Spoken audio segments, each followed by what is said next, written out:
Ladies and gents, it's crazy. It's here. It's the final team list of the NRL Fantasy season. Here we obviously got 4 more weeks following this, and we'll still be doing plenty of videos. But the last one, it always provides some very interesting selections and restings and whatever else that comes in, and then it kind of helps out your bench a little bit as well, which we're going to see here.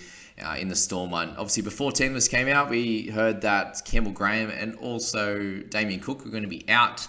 So yeah, sounds like Cookie hasn't recovered perfectly well from COVID, given it's the first time he's had it, which makes a lot of sense. A lot of people had plenty of issues with it. It's very surprising that the majority of guys, the NRL players, didn't cop it so bad because they were straight out there playing that next week. But we start with the Eels and the Storm, and the Eels come out unscathed, which is great for everyone, all the players that you own in that one. And on the Storm side, unfortunately, they lost Tommy Eisenhuth for the season, unfortunately, with that syndesmosis injury, which will see him out for about 6 weeks there on a normal basis. And we see Chris Lewis on the bench, which is very much ideal for anyone that owns him. I have him I got him as a cheap guy in my head-to-head team, so that's going to help for sure, considering I think I only have 17 available players pre the Cook injury, the Cook illness, obviously there.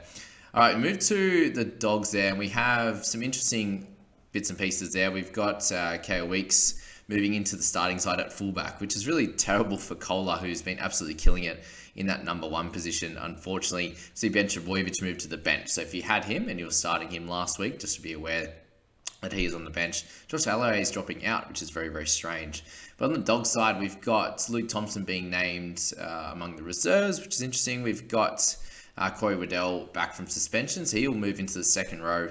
We've got Joey Simpson reverting back to the bench, and also Pangai Jr. back on the bench after his New South Wales Cup stint last week. And Harrison Edwards is out from this one, unfortunately, for anyone who has him.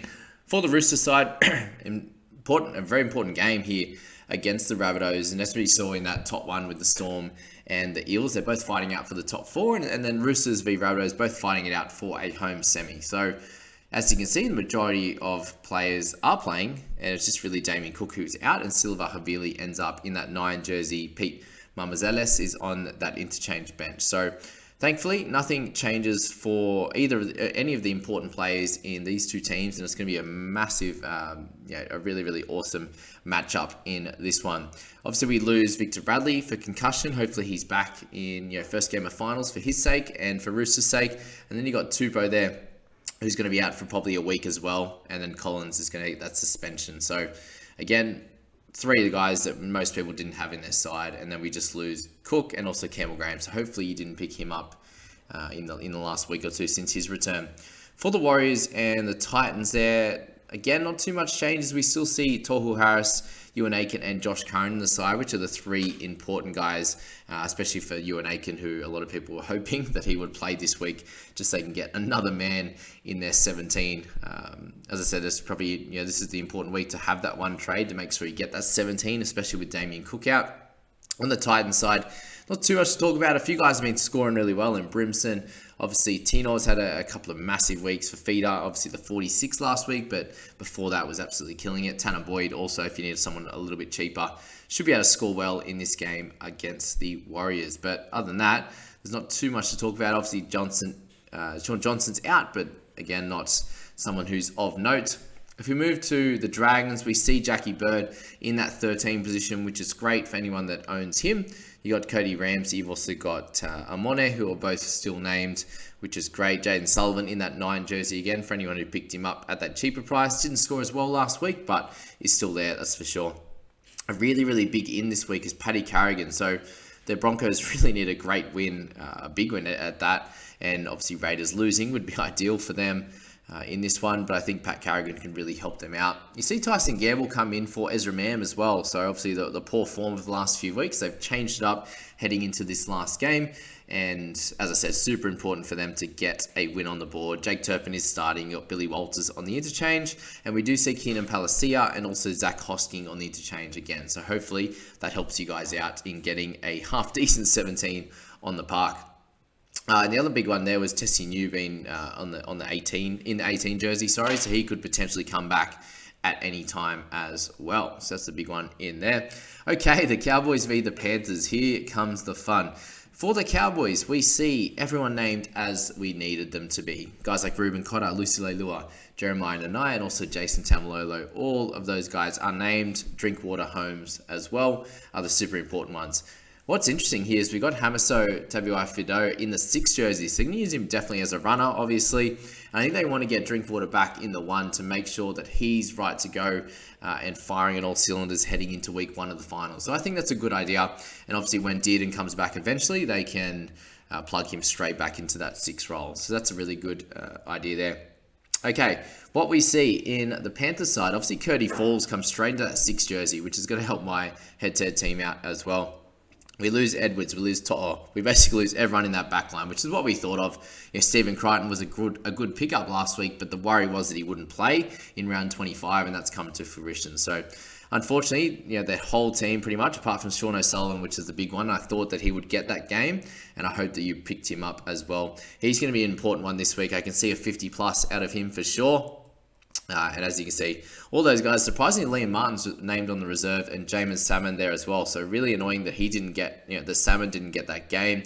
Even on the interchange as well, just to fill in and get some help in that 17. Look at the amount of players out, absolutely crazy. So any of the, your Coruscaws, To'os, Isaiah Yo's, which you knew was going to be out. The Jerome Luai one, it sounded like he was going to be out, but I thought that he would probably play considering that he only got that 1 week, but I think because he had a really good game, looked like he moved well, they'll probably happy to see him get a rest and be fighting fit, ready for game 1.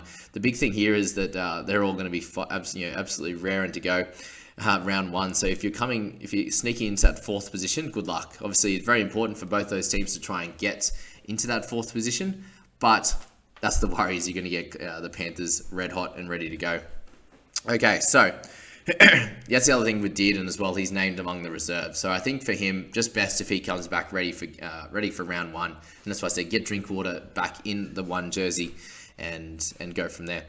The Knights v the Sharks. This one's a very interesting one as well. You see that this is obviously an important game for Sharks to win, so they are playing everyone as well. McInnes ends up in that 13 jersey, so expect some decent minutes out of him as well. And the rest of it stays pretty well the same. Blake Brayley's still there. You got Hines, thankfully, as well for those that are looking to captain him. Ikuvalu ends up on that wing, which he has been playing obviously at a regular basis. We see Metcalf in 18, still can't get a gig in that one. And Finucane's listed in the reserves, but is it worth him coming back for this week? Probably not. I think it's probably best to get him ready back for round 1 of the finals. You see Phoenix Crossland for the Knights play instead of Anthony Milford. You got Randall on the bench. Will he just come in and play in the middle? I think Jaden Brayley should probably get the 80 minutes in this one. Matt Croker's in the starting side again, and that is that. And last game, guys, we've got the Tigers v the Raiders, and obviously a very important game for the Raiders as well. So you see all of their team named.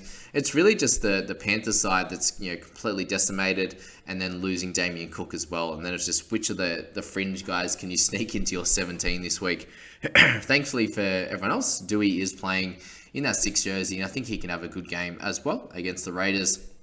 And everyone else from there, Joe Offengawi.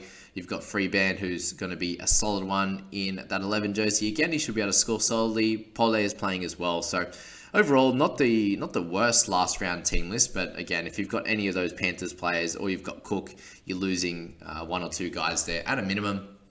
And then that's causing some pressure onto your top 17. But that's that video, guys. I hope you enjoyed that one.